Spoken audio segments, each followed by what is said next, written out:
Amigas y amigos de Cinéfilos en Apuros, bienvenidos sean. Yo soy Elías Leonardo. En esta ocasión, pues para un especial muy particular, que es repasar lo mejor y lo peor del cine mexicano de este 2023.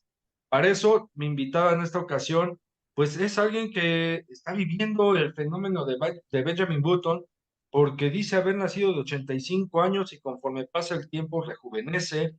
Es alguien que además encontró el cine en el camino, porque es psicoterapeuta, pero se fue encontrando con el cine, con el guionismo, con ejercer de alguna u otra manera también el periodismo, sin que eso haya sido su oficio, fotógrafa, y una clavadísima de lo que es el cine nacional, es Anaí Vargas. Anaí, bienvenida seas. Muchas gracias, Elías, por invitarme. No, gracias a ti por aceptar. Y antes de comenzar a hablar de lo mejor y lo peor de este 2023, de mi parte, tres apuntes. El primero de ellos tiene que ver con el segundo semestre que vivimos en este 2023 con películas mexicanas.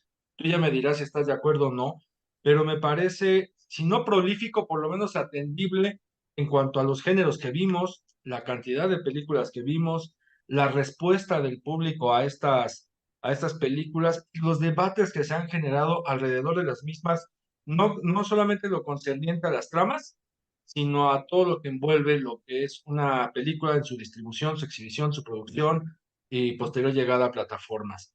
Entonces me parece que este segundo semestre del 2023 ha sido muy interesante si tomamos también en cuenta lo que se vivió durante la pandemia. El segundo apunte tiene que ver con esta respuesta que ha tenido el público para ver películas mexicanas también va contrariado con esta otra reticencia de un sector que no quiere ver cine mexicano por dos factores. Uno, porque siguen creyendo que todos son comedias románticas y creo que este 2023 nos demostró que no todo el cine mexicano son comedias románticas. Y por el otro lado, hacerles notar que el cine mexicano no es un género como tal, ¿no? O sea, hay muchos Sí. géneros cinematográficos. El cine mexicano no es un género como tal. Y ahí, en mi papel, también en el tuyo y en el de varios más, pues, ¿cuál es nuestra responsabilidad como medios de comunicación, ya sea como prensa cinematográfica, como crítica cinematográfica o creadores de contenido, no tirándole a ser influencers, sino más bien creadores de contenido tirándole a la información? De acercar al público, si no a las salas, sí por lo menos a las películas que se están comentando. Esto también nosotros bajo el entendido de lo difícil que puede ser para algunas audiencias esta aproximación a dichas películas, ya sea por la exhibición y distribución, porque sabemos que hay películas que no llegan a todas las partes de la República, y por otra parte, por el poder adquisitivo que alguna audiencia carece, ¿no? Hay que decirlo, hay lugares donde no se tiene acceso a Internet como para estar hablando de ciertas películas. El cine también es caro, sabemos y comprendemos también que hay gente que la piensa dos, tres veces para poder pagar ese costo de ir al cine y sí, ¿no? Recurren mucho a una elección precisa sobre qué títulos ver y cuáles no. Pero en ese ejercicio, pues nosotros también tratar de ayudarles a explorar el panorama acerca de lo que es el cine mexicano y no quedarnos nada más con una, dos, tres películas que llegan a la cartelera comercial porque ha sido un año muy amplio en cuanto a corridas en festivales, plataformas, y que eso también lo vamos a abordar. Y que el cine mexicano no comprende solamente ficción, sino también documental. Y el tercer último apunte tiene que ver con este llamado, con esta suma de voces alrededor de lo que ha estado ocurriendo con la violencia en la zona mixteca y sumarnos a la petición de esclarecer el homicidio del hermano de la directora Ángeles Cruz en Oaxaca, así como un llamado a las autoridades pertinentes para que restablezcan el orden y la paz en esta zona. Dicho lo anterior, te cedo a ti la palabra, Anaí. ¿Estoy loco, no estoy loco? ¿Qué agregarías? ¿Qué quitarías? No, pues diste en el clavo, yo creo. Me llama mucho la atención eso que comentas al inicio sobre este último, bueno, este segundo semestre del año, que creo que no es nuevo, no es como que haya surgido de la nada, ¿no? Ya se viene trabajando de tiempo atrás. El año pasado recuerdo sobre todo con el estreno de Malvada, ¿no? Esta película que si la ves, si ves el póster, o sea, desde ahí es creo que entendible que a la gente o sea, que le saque la vuelta a la película, ¿no? Pero una vez que la ves, valga la redundancia, te das cuenta de que tienen algo más que contarte, no nada más en cuestión guión, sino en lo visual. Y creo que este segundo semestre se explotó con un par de películas que yo creo que ya mencionaremos ambos, eh, y que también llaman a la audiencia y que también hizo que la gente entre el boca en boca y demás promoción, o sea, que la promoción de la misma gente y el mismo público valiera más que el de las distribuidoras.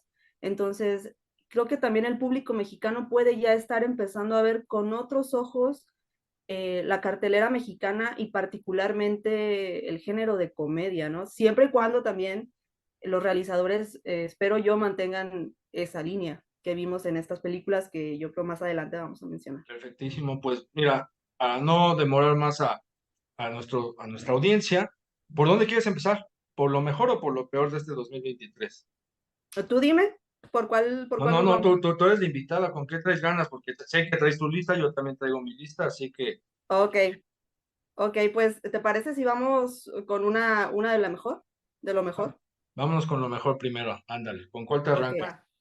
Pues esta película que hace unas semanas me di cuenta que, o más bien caí en cuenta que era de este año, yo ya la sentía más lejana por todo el ruido que causó, por todo el viaje que hizo alrededor del mundo. A mí en particular me tocó verla en el Festival de Cine de Morelia el año pasado, que se ganó el aplauso en general, y después este año, ya que salió en cartelera comercial en febrero, si no mal recuerdo, pues igual, o sea, causó muchísimo ruido entre el público en general, y me da mucho gusto particularmente por el género de terror y el horror, ¿no? Que puede llamar también, insisto, audiencia mexicana a las salas de cine.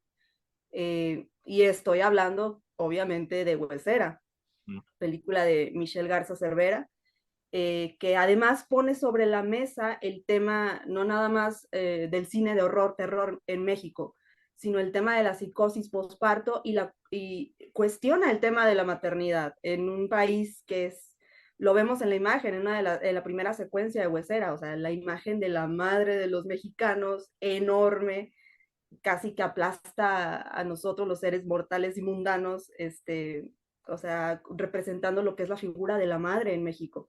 Y entonces atreverse a cuestionar esa maternidad, esa figura tan sagrada en este país y en esta época me parece totalmente plausible, además de que en su realización, pues, Huesera creo que ya hasta está de más decir lo destacable que es, ¿no? Fíjate que sí coincidimos, yo también la traigo en mi lista, y a mí me Uh llamaba la -huh. atención que algunas personas dijeran que les aburrió, que les parecía que no era de terror incluso y demás. Y entre tantos comentarios, bueno, tenían un punto en común que era como, es que no asusta. Y claro, o sea, también comprendo esta reacción de que la gente diga eso, porque estamos habituados y acostumbrados a consumir el cine de terror del país vecino, de Estados Unidos, que a veces nos manda Uh de -huh. verdad porquerías, hay que decirlo, ¿no? Y que Claro. muchas de estas películas se concentran precisamente en el susto por el susto, en que todo es negros, ¿no? Todo es a negros para tratar de espantar y generar esa reacción a la gente y hacerles creer que Uh eso es. -huh. Cuando hemos visto que el terror es otra cosa, ya mencionabas que puede abordar una problemática social que hacia allá va, ¿no? O sea, también nos sirve para explorar este tipo de situaciones y que no se necesita el susto por el susto. Y si repasamos el terror mexicano desde tiempos inmemoriales, desde la primera versión de La Llorona hasta la fecha, pues Sí. tenemos, yo creo tenemos el talento, para mí es un talento de no caer en esos clichés del susto por el susto, sino de construir narrativas que también se apoyen en lo psicológico. Y pues bueno, nadie mejor que tú para comprender también ese fenómeno. Y Huesera lo aborda muy bien. Y otro punto que yo agregaría es que nos muestra a una actriz como Natalia Solián, que a mí en lo particular es una actriz que me gusta mucho, la he visto también en otros trabajos, pero nos muestra también otras actrices, otros rostros, otras formas de interpretación, y eso también es algo que se agradece, y que qué buen cast que también hizo Michelle Garza Cervera. Así es, de hecho, recientemente con todo el asunto de Melissa Barrera y su relación con Scream, me ponía yo a pensar, híjole, ¿cómo está el tema de las famosas Scream Queens aquí en México, no? No es como una cultura, por así decirlo, que prevalezca en el mundo de quizás de la cinefilia mexicana, ¿no? Tenemos con este grupo de actrices, o no las tenemos tan reconocidas o tan destacadas como, por ejemplo, en Estados Unidos, ¿no? Y creo que Natalia Solián sí pone también el tema sobre la mesa. A mí también me gusta mucho su trabajo y creo que ella carga con la película de una forma totalmente convincente, porque eso es algo que yo veía también en otras películas de terror aquí en México, que a veces se nota que los actores la están haciendo para pagar la renta y que no están convencidos de lo que están haciendo y le están haciendo pues se les ve la obligación en la cara, ¿no? Y Natalia Solián realmente transmite esa angustia, esa psicosis, esa desesperación por el tener y querer ser madre quizás en el consciente, pero en el inconsciente querer ser esta chavita que se la pasaba con sus amigos en la noche, escuchando música y con el cabello rapado y demás, ¿no?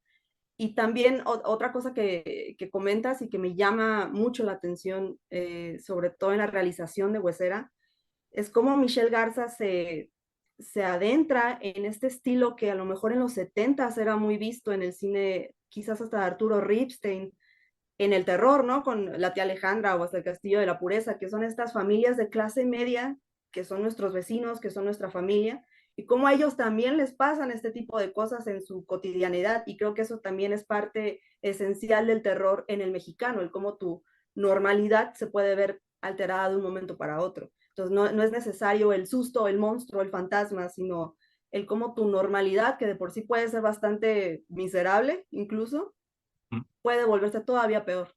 Y cómo en esta ruptura, irrupción de algunos esquemas o de posicionarse con un debate para decir, oigan, esto que se ha avalado durante tanto tiempo no está bien y que altera a un grupo social, en este Ujú. caso, pues a un gran número de personas, pues te remite también a este terror que planteaba, porque es un terror el que plantea Felipe Casals en Canoa, ¿no? Sí, Vemos a estos exacto. pobres trabajadores que a partir de las influencias de un cura, el cura maldito que interpreta a Enrique Lucero, pues les Sí. hace creer que son unos demonios, ¿no? Que vienen incluso como enviados del demonio, pero no es por otra cosa también porque es la novedad. O sea, no solamente es la influencia, sino que es la novedad, es algo que viene de afuera, es algo externo que nosotros como núcleo no vamos a recibir. Y lo mismo está pasando, digamos, con Huesera, con esta sociedad todavía ultraconservadora y que es terrible saber que en el 2030 podremos temblar al respecto de eso. Ujú. Siento, sí, el cine sí se lleva con la política, aunque haya gente que diga que no. Este, pero ahí está, ¿no? Y Huesera se asoma por ahí. Y otro valor que tiene, y muy meritorio, es que es la ópera prima de Michelle Garza Cervera. O sea, eso también nos habla de otro talento que apenas comienza en cuanto a lo que podemos ver de ella en su carrera, en su filmografía más adelante. A ver, ¿qué otra traes en tu lista, mi estimada Anaí? De lo mejor, Sí, mira, esta película, no sé si considerarla de lo mejor, pero sí me llamó mucho la atención en cuanto a su manufactura y me parece una propuesta muy interesante, muy refrescante. Y también creo que podría causar un poco de cosquilla para aquellos que no la consideren del todo una película mexicana, ¿no? Tuvo una corrida muy corta, también por esos meses, febrero, marzo, en cartelera comercial, y es Maquíllame otra vez, ok. del director Guillermo Calderón, protagonizada por Ilse Salas, Paulina Gaitán y Regina Blandón, producida por los Larraín. Por ende, se le da mucho reconocimiento a Chile como país en la producción de esta película. Y hay algo más allá, incluso me atrevo a decir, de la historia del guión. Visualmente la película es como un cómic, sin ser, o sea, sí, cuenta con algunas viñetas y las onomatopeyas visuales y demás, pero las actrices se atreven incluso romper la cuarta pared cuando lo tienen que hacer. Usa el voice-off de una manera o sea, todos estos elementos construyen la película de manera de que como si estuvieras viendo las viñetas de un cómic, sin ser precisamente un cómic, o sea, no son Scott Pilgrim. Entonces, esta manera de contarla, aunada a la ayuda de actrices como Ilse Salas, como Regina Blandón y como Paulina Gaitán, que rayan en lo absurdo incluso, sí, me parece una película bastante refrescante para el público que también busca esas historias un tanto ligeras, pero que te cuentan la toxicidad dentro de las amistades, no nada más entre las relaciones de pareja y de familia. También cómo las amistades pueden llegar a ser bastante dañinas para uno. Sí, y bueno, también un apunte que yo casi siempre que hablo de una película protagonizada por ella es Ilse Salas, ¿no? Que yo creo que ella se puede meter en el fango más profundo y casi siempre sale limpia. O sea, en cualquier película que puedas ponerla, incluso la comedia más burda, a un drama muy intenso, como Plaza Catedral, por ejemplo, Mm. y se come esos personajes, realmente se transforma y los proyecta con muchísima veracidad. Y pues nada, o sea, siempre hablar de lo buena actriz que es. Incluso lo vemos, la vemos en mi maestra se comió a mi amigo, ¿no? Una comedia que por Sí, ahí acerquen a sus hijos a verla, la encuentran en ViX, es muy entretenida y vale la pena echarle ojo, entendiendo y comprendiendo que precisamente está hecha para los morritos, ¿no? O sea, tampoco hay que ponernos en un tono drástico y voy a decir la palabra mamón como ujú. para calificarla.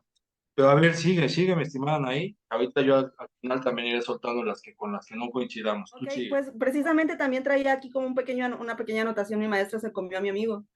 Una Mira, producción sí, una producción de Lemon Films, también protagonizada por Ilse Salas, como esta gran maestra monstruosa que aparece cada cierto tiempo en una escuela que hace una referencia a Carlos Enrique Taboada, además. ¿mm? Eh, de hecho, así se llama la escuela, ¿no? Carlos Enrique Sí, Taboada. se llama así. Sí, se llama así. Ajá. Y también fue ver a otra actriz como Ana José Aldrete, que venía de trabajos también, o sea, dramas muy profundos, muy intensos. Por ejemplo, El Camino del Sol con Claudia Sanluz. Y verlas, bueno, Sofía Alexander también hace una aparición por ahí, y verlas como en este giro de película infantil. Yo recuerdo ver en las redes de Ilse que ella comentaba haber hecho esta película para sus hijos, ¿no? Para que la vieran ellos, para que la vieran en este papel de monstruo, de maligna, de convertirse con estos dedos y esta cara deformada. Y como dices tú, o sea, es una película hecha específicamente para que los niños se pasen un rato entre asustados y divertidos. Y aquí principalmente sí me gusta también destacar la manufactura visual de la película. O sea, no por ser una película para niños está descuidada, ¿sabes? Cada plano me parece que está muy bien planeado, está muy buen compuesto, está muy bien iluminado. Y creo que eso también es de valerse, porque los niños también ponen atención en eso. Los niños no nada más ven la película y se ríen y, ay, la bruja y demás. O sea, también yo creo que si nos remontamos a la infancia, cada uno de nosotros recordamos alguna película que nos gustó porque se veía bien, porque estaban los colores armonizados. Entonces, eso también me parece muy destacable, que le pongan empeño a las películas que también son para niños. Claro, y que se observe a ese público también, ¿no? Que se atienda y se hagan contenidos para ese público dentro de un género que, o por lo menos yo crecí en una generación donde no había filtros y no había tampoco películas de terror elaboradas para las infancias, ¿no? Ajá, Y a mí me tocó ver a los 7 años Halloween, fue traumático, ¿no? Fue algo muy traumático, porque además te las pasaban en el Canal 5 o a escondidas las veías con tus primos o las conseguías, o sea, y así crecimos muchos viendo terror y estén tranquilos, papás, no crecemos siendo sociópatas ni psicópatas, ¿no? exacto. Pero ahora que esta nueva generación se piensa también en hacer películas, manufacturar películas de terror para ellos en un tono agradable, ameno, que también tocan los temas de los miedos, ¿no? Porque todos de niños tenemos Sí, miedos, y sobre todo estas ideas de los monstruos, caso más concreto, pues vean Guillermo del Toro, tanto que él hizo pacto con los monstruos para que le permitieran ir al baño y les juró ser su amigo y bueno, esa amistad vean dónde ha llegado. Y de la exacto. mano, fíjate, te voy a mencionar una, tú ya me dirás si la incluyes o no dentro de lo Ajá, mejor, pero sería El extraño caso del fantasma claustrofóbico de Alejandro Zújich, ¿no? ajá, Tienen ese mismo tono, nos está planteando una historia de terror para niños en el marco, en este caso, del sismo del 85, ¿no? O sea, también toca ahí un tema muy particular que nos ha faltado, creo que explorar más en el cine, sobre todo desde la perspectiva como habitante de la Ciudad de México, y esta película lo hace, ¿no? El extraño caso del fantasma claustrofóbico, que a mí sí, como lo escribí en una crítica, si algo no me gustó mucho es que por lapsos la dirección tiende a lo telenovelesco, ¿no? A esta producción de telenovela como de maquila, que parece más de maquila que de la paciencia que implica el cine. ujú. Sí, mira, esta película no me tocó verla a mí, pero sí escuché muchísimas cosas de ella, incluida tu opinión. Y precisamente, o sea, qué bueno que lo apuntas, porque después se escucha, me acuerdo de Ana y Bruno, por ejemplo, de estas Mm. películas que los papás o los adultos hacen un caos porque los niños no tienen que estar viendo, supuestamente. este tipo de temáticas, de historias, entre comillas, fuertes, que los va a asustar. Y yo digo, ¿por qué no? Si ahí están los adultos para que los orienten y los ayuden con todos los cuestionamientos que una película, seas niño o seas adulto, te tendría que provocar, ¿no? Te tendría que hacerte preguntarte por qué pasa esto, por qué este personaje murió, porque, o sea, todo lo que una película te puede levantar, te puede despertar. Creo que eso es parte esencial del cine y si no te despertara curiosidad, pues qué chiste tiene, ¿no?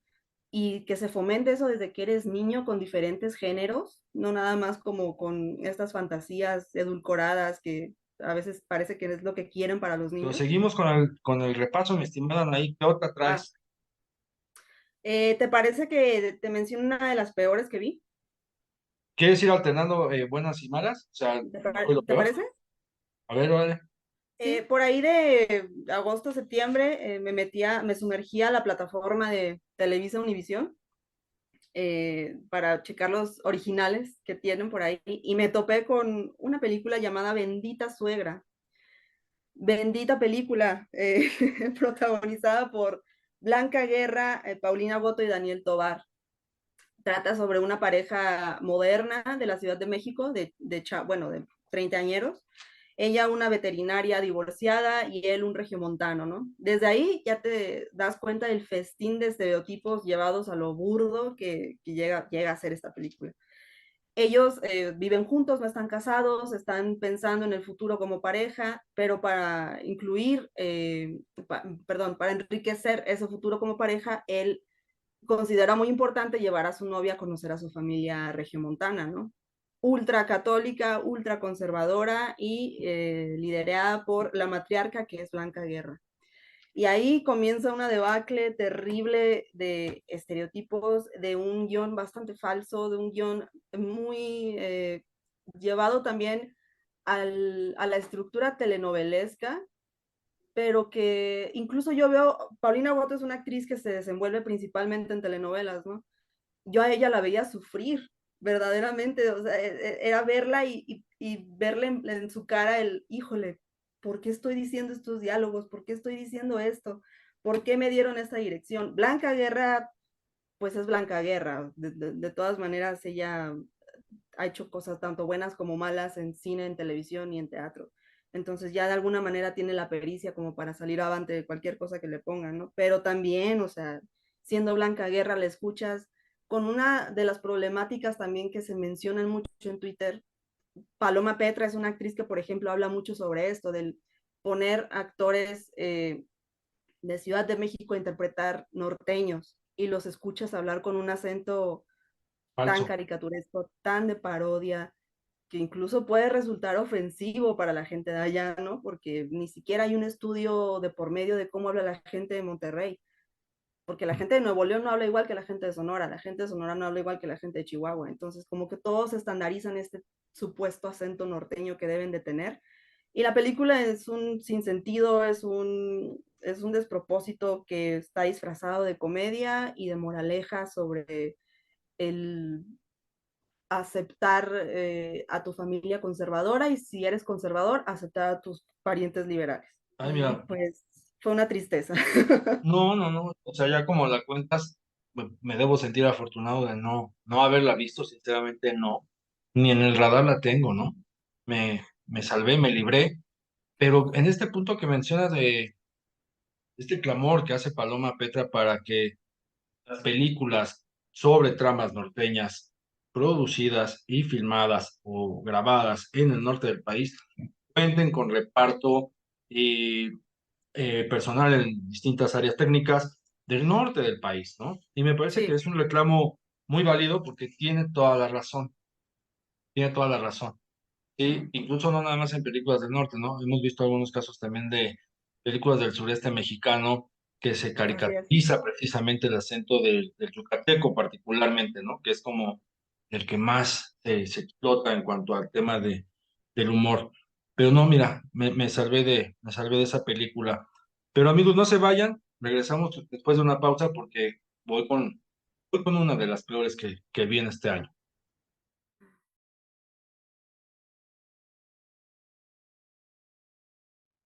Amigas y amigos de Cinéfilos en Apuros, ya estamos de regreso. Pues ya que puso sobre la mesa el tema de las peores películas que vimos en este 2023, yo tengo que mencionar una de VIX, dirigida por Jorge Colón, que es Quiero tu vida, protagonizada por Eric Elías, que es una película de un futbolista que ve afectada su carrera, entonces crece siendo amargado y empieza a imaginar lo que hubiera sido si una lesión no se hubiera interpuesto en su camino, etcétera, ¿no?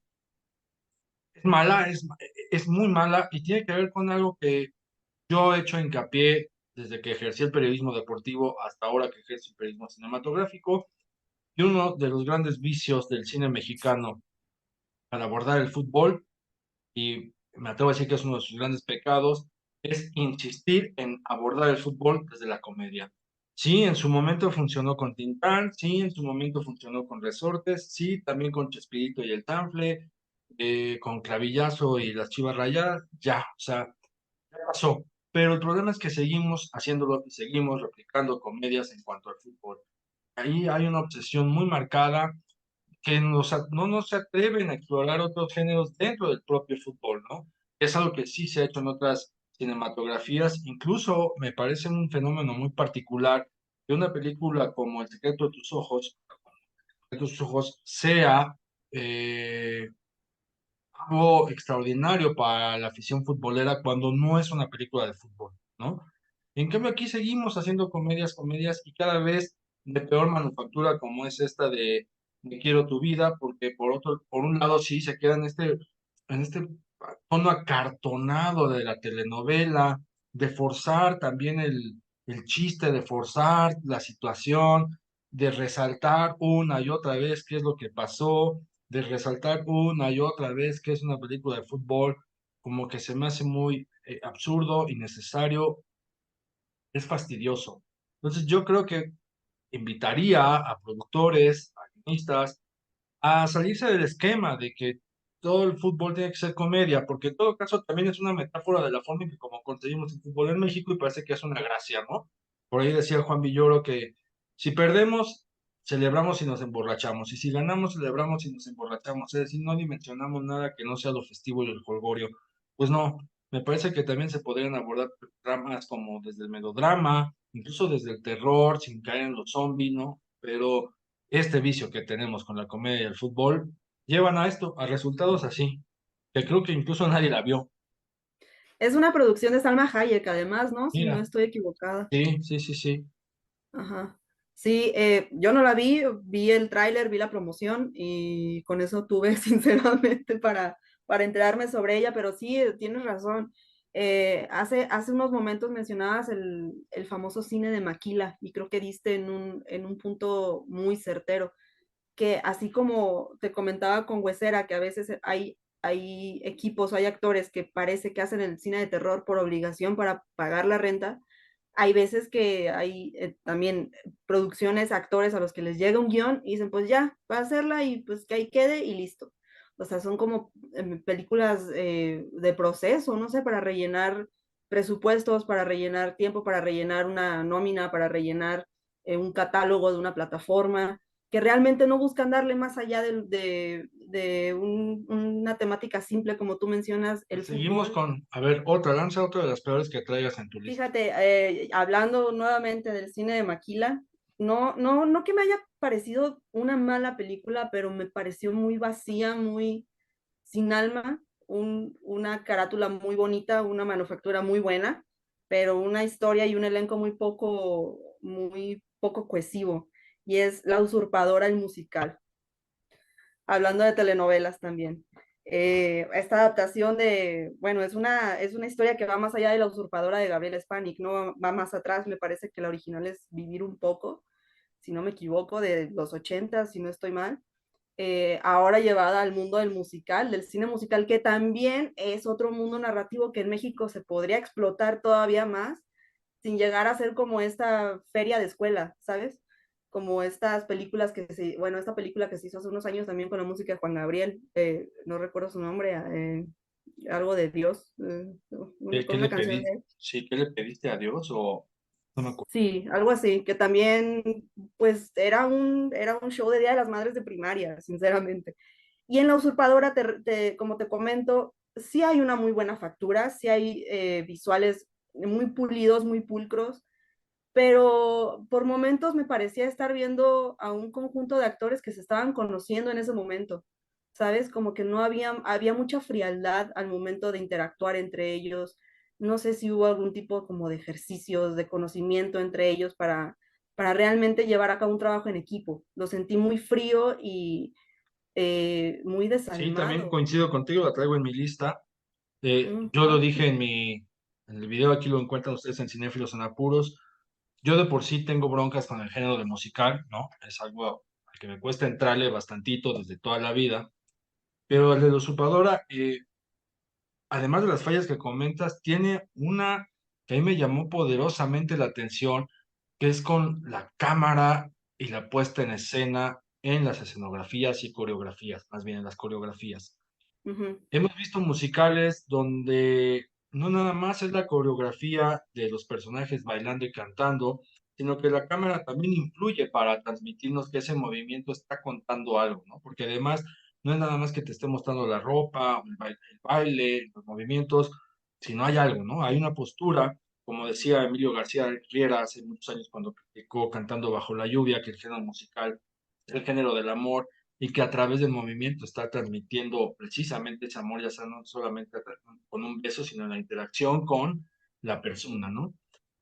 Y en El Usurpador hay una secuencia particular que es en la cocina, donde la cámara ujú. está fija y los personajes totalmente apretados en este pequeño espacio, tratando de moverse como pueden y como se los permite el propio espacio, que es terrible, o sea, parece un comercial, ¿no? Parece un comercial de estos de caldo de pollo que te están vendiendo, pero en ningún momento asumes que es un musical, ¿no? En ningún momento asumes que es una ficción de una película. Y este tipo, esta cámara fija y estas coreografías se repiten a lo largo de toda la historia. Entonces, como yo les apunté y dije, bueno, echando a perder se aprende, un género poco explorado en México, es un género poco explorado en la actualidad. No, alguien ya puso el cimiento y les digo, echando a perder se aprende a través de lo que hace la usurpadora, bien funciona para no repetir esas fallas, para prestar más atención al tema de lo que es el musical, cinematográficamente hablando, y evitar estas cosillas que te digo, como que tener a los personajes ahí tratando de moverse, de bailar como pueden y con lo que pueden, con una cámara fija que no dice absolutamente nada. Voy a poner otra sobre la mesa sobre lo peor y es Fuga de Reinas, que lanzó Netflix, Ah, Jorge sí. Macaya. Ay, Dios mío, insufrible la película de inicio a fin. Ay, precisamente, o sea, tiene todos los elementos, clichés y lugares comunes que generan esta percepción y esta concepción en el público de que el cine mexicano son puras comedias burdas y bobaliconas. Todo eso está en esta película. Sí, así de sencillo.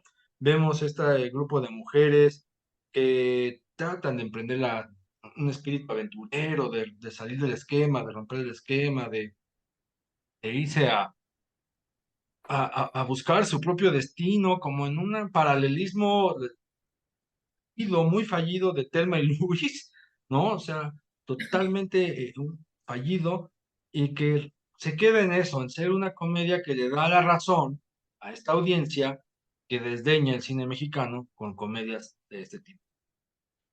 Fuga de Reinas. Y aparte tenía, bueno, también es otra que con ver el tráiler ya con eso tuve suficiente, pero tenía un elenco de actrices, incluso por ahí un par más que otras, me atrevo a decir, que podrían explotar más una carrera en cine, ¿no? Recuerdo esta Paula Núñez por ahí, no sé si Ana Serradilla también. Pero Paula Núñez sí, sí está ahí. Sí, ajá. Entonces, híjole, a veces tener que ver actrices que yo siento podrían dar más, podrían tener una mejor carrera en cine, tener que verlas hacer estas películas o aceptarlas, o verlas aceptar este tipo de películas, híjole, no sé, no, tampoco me encanta esa idea. Y bueno, para no alterarnos más los nervios, vamos a volver a lo mejor. Ok, A ver, yo te voy a poner una. Ya me dirás si la has visto o no. Vamos también a tocar documentales. Yo tengo que mencionar uno que es No son horas de olvidar de David Castañón. No sé si Ajá. tuviste oportunidad de verlo. Nos cuenta la No. historia de un matrimonio de la tercera edad Ajá. donde ella pierde la memoria, ¿no? Empieza a Sí. enfrentar el Alzheimer. Además, pues es matrimonio de la tercera edad, enfrentan a todas las adversidades y dificultades posibles que eso implica en un país como México, y por si fuera poco, ellos también son exiliados chilenos, llegaron a nuestro país, pues saliendo de aquella etapa de la dictadura de Augusto Pinochet tras el golpe de Estado a Salvador Allende. Ujú. Entonces son personas que también extrañan sus raíces, extrañan sus orígenes, y una de ellas, en este caso la mujer, pues empieza ya a olvidarse también de esos recuerdos, de ese vínculo con el pasado, y estando en nuestro país, ¿no? Específicamente en la Ciudad de México. Este retrato y esta exploración que hace el documental acerca de lo que implica la pérdida de la memoria, también nos asoma a lo que envuelve a esta parte, es la tercera edad, cómo tratamos nosotros a las personas de la tercera edad, nosotros mismos, cómo nos estamos preparando para esa etapa si es que llegamos. Y lo más importante, bueno, también tiene que ver con el exilio, tiene que ver con la patria, tiene que ver con la raíz, pero fundamentalmente con el amor. ¿Qué es el amor en una situación de enfermedad? ¿Qué es el amor en una situación de decadencia y deterioro? ¿Cómo se procesa? ¿Cómo se transforma? ¿Hay paciencia? ¿No hay paciencia? ¿Hay desesperación? ¿Hay angustia? ¿Qué tanto te vinculas aún más a la persona que tanto has amado a lo largo de más de 2 décadas, 3 décadas? ¿Qué valor le das también a esta persona sabiendo de que está perdiendo la memoria? Porque en algún momento dado el protagonista masculino nos dice que le duele mucho saber que el día de mañana ella ya no va a saber quién es él, ¿no? O sea, que fue Ujú. el hombre que la amó. Entonces, este documental es no solamente conmovedor, sino también duro y nos obliga a nosotros a ponernos en una posición crítica respecto a las condiciones en las que se desenvuelven tanto los enfermos de Alzheimer como las personas de la tercera edad, y por qué no poner también sobre la mesa el tema de los cuidados, ¿no? El cuidado que tenemos con una persona que está atravesando alguna enfermedad. Claro, y mira, a pesar de que en esta ocasión es un documental, el otro día yo veía una entrevista con Elena Rojo Mm. y hablaba de lo difícil que es a veces como actor o actriz, un adulto mayor, ser tomado en cuenta como un protagonista, ¿no? Porque no, creo que ya es difícil ver historias de personas de la tercera edad siendo contadas, o sea, no que no existan, pero como que ya no les ponen tanto foco, como que a veces se puede llegar a pensar que las historias de los ancianos, de los adultos mayores, de personas de la tercera edad, ya no son interesantes o como que no tuvieran mucho que contar. Y claro que hay muchísimas historias ahí que explotar, que mostrar, que narrar y pues qué bueno que también se les ponga el ente también desde el documental, ¿no? En este caso, el de No son horas de olvidar de David Castañón, qué bueno que apunta precisamente a ese sector de la población que ya en sí es muy marginado, es muy discriminado y que tendemos a ignorar que tarde o temprano vamos a llegar ahí, y si es que llegamos. Exactamente, exactamente. Y mira, este año quizás no tuve tanta oportunidad de ver eh, tantos documentales como hubiera querido, pero dada la temática que tocas con No son horas de olvidarte, esta es una de las películas que la tengo en mi lista de mejores porque para mí fue una sorpresa, no esperaba que me fuera a gustar de esta manera. Incluso no sé si la puedan llegar a considerar una película mexicana, pero en la lista de producciones destaca Teorema Films y Erendira Núñez. Y estoy hablando de una película de Michel Franco llamada Memory, Ujú. protagonizada por Jessica Chastain y Peter Sarsgaard.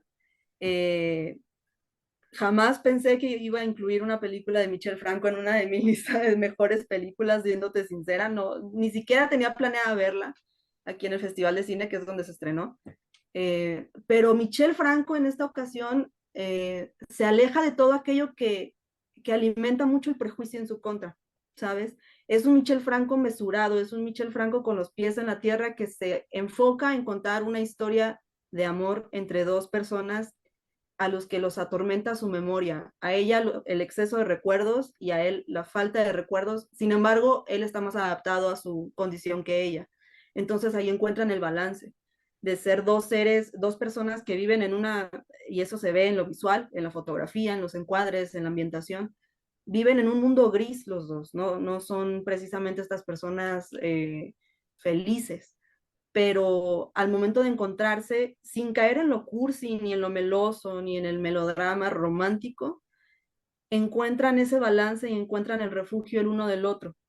Entonces, eso viniendo de un autor como Michel Franco de una manera tan sutil y tan genuina, me conmovió muchísimo y no lo esperaba, sinceramente. Yo en mi caso habré que esperar, ¿no? A que se llegue a estrenar. Probablemente entonces ya para mí aparezca en las listas de 2024, pero pues sí, tuvo una corrida de estrenos en festivales en este año, justamente en 2023. Tuvo una buena recepción en el Festival de Cannes. También la crítica mexicana, o sea, la crítica que sí se puso a trabajar en el Festival de Morelia, ya sea con reseñas o con críticas en sí, hablaron bastante bien de la película y bueno, también como que de alguna u otra manera, si no bien hicieron las paces con Michel Franco y su cine, sí por lo menos le dan el mérito y el reconocimiento que se debe por esta obra. Ya habré de verla, ya la platicaremos tú y yo en un momento dado incluso. Es más, de una vez, Ok, tú vas a estar invitada para que comentemos esa película. va, Siguiendo yo también con una que traigo en mi lista, voy a citar otro documental, que ok. es un documental, que es Canción que quema. Esta película que nos habla de la fractura que se vive al interior de la banda San Pascualito Rey, que dirigen Yulene Olaizola, Rubén Imas y Rábago. Estos tres directores, estas tres cabezas de dirección, saben trabajar muy bien, no solamente para retratar la crisis que está enfrentando la banda, porque además se enfrentan a ello ya en la grabación, ¿no? O sea, ellos querían hacer un documental sobre la influencia y el posicionamiento que ha tenido San Pascualito Rey como banda de rock en el siglo XXI dentro de un nicho muy particular, pero al empezar a grabar, la banda se empieza a desintegrar, se empieza a desmoronar, pues por egos, por el propio cansancio, por iras, corajes, diferencias, por lo que atraviesa precisamente una banda en sus procesos creativos. Cuando se enfrentan a esta situación, los tres directores dicen, pues hay que retratarlo, ¿no? O sea, si estamos ante esta situación hay que retratarlo. Nos ofrecen un documental que por un lado sacan al público de esta expectativa de que los documentales de las bandas de rock tienen que ser sobre sexo, drogas y rock and roll. No tienen que ser forzosamente así.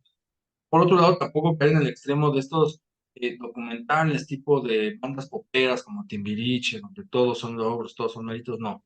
Ellos dicen, vamos a trazar cómo nos está dando la situación y la situación permite explorar no solamente la creatividad de estos músicos, sino también estamos viendo a hombres vulnerables, susceptibles y hablando de la sensibilidad masculina en el contexto de la música.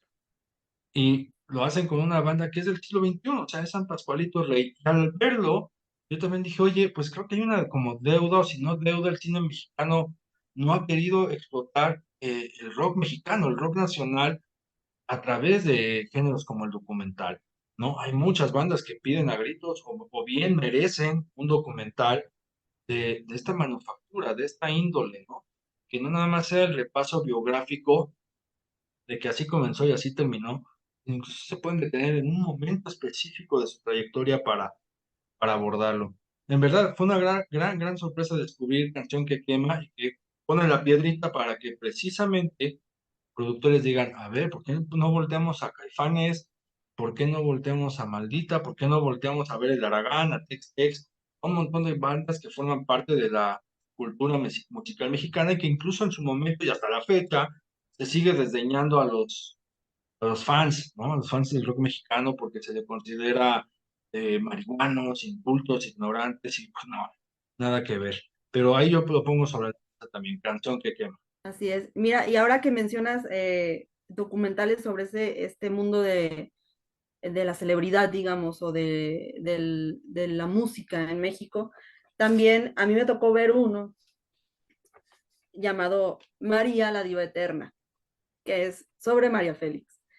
Y entonces voy viendo también esto que mencionas, ¿no? El cómo hay tanto por explorar y muchas veces nos quedamos en la superficie, ¿no? En este documental que te habla sobre María Félix, realmente no hay una línea que te quieran contar, es como un compilado de muchos momentos que tampoco llegan a profundizar en ellos, aunado a una curaduría de invitados que van desde las actrices que la han interpretado, personas que convivieron con ella, otras actrices como Cecilia Suárez, que se sabe de su admiración por María Félix. Y luego también te encuentras opiniones como Manolo Caro, cuya aportación mayor es que le vuela la cabeza que haya sido una actriz de puros protagónicos. Y pues, ok, pero sí creo que María Félix, te guste o no, es una figura que se puede adentrar muchísimo más y a través de ella te pueden contar tanto la historia de México, la cultura, la política, las artes, incluso vincularla con Francia. Y muchas veces se suele quedar en esta estampa, en la ceja, en el puro, en los caballos, en que si nada más fue protagónica, y muy pocas veces se adentran en el análisis de quién fue ella. Por ejemplo, he escuchado opiniones, por ejemplo, de Ofelia Medina, que a través de un encuentro que tuvo con ella en Acapulco, se daba cuenta de la personalidad, de todo lo que venía de María Félix, ¿no? Jimena Romo, que es una de las actrices que la interpretó también, a través de interpretarla se da cuenta de cómo era la relación con su hermano. Y luego escuchas también a Ricardo Rocha antes de morir, también hablar un poco sobre la entrevista que tuvo con ella. ¿Dónde está Verónica Castro, por ejemplo, ¿no? Y también me pone a pensar, vemos algunos fragmentos de las entrevistas de María, de algunas cosas que no están en línea y que podría considerarse incluso eh, un archivo histórico. ¿Dónde está Televisa o qué está haciendo Televisa para recuperar ese propio material y dárselo a conocer al público? Y asimismo, si se hacen este tipo de documentales sobre María Félix, ¿qué otros documentales se podrían hacer sobre Dolores del Río, sobre Silvia Pinal, sobre Elsa Aguirre, sobre María Victoria y estas otras figuras que tú ya también mencionaste que quizás no son tan estrellas o tan populares o tan comerciales como lo llega a ser María Félix y acercarlas al público, ¿sabes? Fíjate, o sea, si bien yo no soy muy fan de María Félix, ¿no? Ya sabes que ahora en este país también te divides en amas o no Sí, amas a María Félix, ¿no? O amas a María sí, Félix o amas a Dolores del Río. Pues no, simplemente pues, puede agradar o no te puede agradar la señora en cuanto a cómo actúa o demás, o su personalidad, y etcétera. Pero a mí algo que siempre me ha traído de ella, de su vida en particular, y que a veces se habla poco, creo yo, ya me dirás tú, es el dolor materno. O sea, ella pertenece a esta generación de actrices, y que ahí les va la idea millonaria a los productores, y Televisa no la quiere llevar a los productores, pero si ustedes repasan la vida de muchas actrices mexicanas, estrellas, María Félix, Silvia Pinal, Norma Lazareno, Elsa Aguirre, Katy Jurado, La Vitola, ya les di seis, por lo menos seis, de actrices que ujú, han enterrado a sus hijos. Ya estamos hablando del dolor innombrable, estamos hablando de la tragedia que no se le desea a ninguna madre y que ellas lo han padecido. Ellas tienen ese punto en común. Podría explorarse también, ¿sabes? Desde, no solamente desde el ángulo informativo o morboso, ¿no? Sino desde otra perspectiva, dada la actualidad que vivimos como país, donde miles y millones de mujeres buscan a sus hijos desaparecidos, miles de mujeres tienen que enterrar a sus hijas, porque también se registran feminicidios, pero bueno, en el caso de ellas han sido por accidentes, pero aún siendo accidentes, son mamás que quedan con un dolor para toda la vida, ¿no? Y lo siguen cargando en algunos casos como doña Silvia Pinal, Norma Nazareno o Elsa Aguirre, pues más arriba de los 80 años. O sea, volteemos también a esa parte, a ese dolor como si la fama les cobrara, ¿no? O sea, podemos interpretar eso que claro. la fama es tan dura, tan cruel, que no todo es bombo y platillo y no todo es glamour, ¿no? Es como si les dijera unas por otras. Entonces, por ahí también se podría explorar. Entre lo mejor, pues ya, ¿qué te parece si nos ponemos un poquito controversiales con confesiones? Échale. Te va a regañar allá la Blanco, pero a ver, échale. No, y no nada más él, muchos otros seguramente. A ver, a ver. Confesiones, pues película de Carlos Carrera, con una adaptación de Alberto Chimal de la película Bajo la Rosa, película española, en la que una familia de apariencia perfecta, de retrato familiar, de esos que tienes ahí en tu estante, eh, pues nos deja ver su lado oscuro, ¿no? Hay un terrible secreto que están escondiendo y a través de una especie como de vengador, de un justiciero, interpretado por Juan Manuel Bernal, que tiene secuestrada a su hija, los hace confesar ese terrible secreto que uno como espectador en un inicio no sabe quién lo tiene, ni obviamente ni qué es, y poco a poco los va llevando en esta espiral de debacle y va jugando, los va torturando mentalmente. Eh, en un juego que a muchos quizás, y como lo llegué a comentar en su momento, podría ponerlos en jaque desde la butaca del espectador, ¿no? Podría tocar muchos triggers, podría tocar muchos botones sensibles, pero ese es un factor que a mí me parece todavía más interesante porque a mí, al menos, me parece que Carlos Carrera se sumerge en esta porquería, la saca y dice, miren, esto también existe. En esos círculos poderosos, en apariencia perfectos, de la directora de una escuela de arquitectura, de un odontólogo prestigioso, o un chico de prepa universidad, que es el popular, el guapo, el perfecto, también existe este otro lado oscuro. También puede existir esta maldad en esos mundos de apariencia perfecta, ¿no? Ujú. A mí, yo la tengo en la lista de que sí me gustó, que me perdone el señor Ayala Blanco y otros más.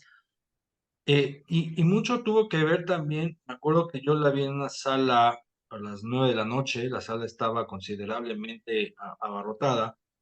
Y al final la gente se quedó helada después de estar riéndose a lo largo de toda la película, ¿no? Porque además la película permite reírse con ciertos momentos en los cuales uno puede sentirse identificado.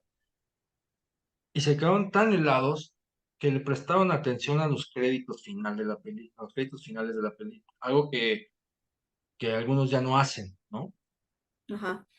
Con toda la atención, incluso cuando terminaron los créditos finales, tardaron en incorporarse. Entonces yo le rescato ese valor también a la película de que hayan permitido que el espectador que pagó su boleto para verla descubriera algo novedoso para su causa.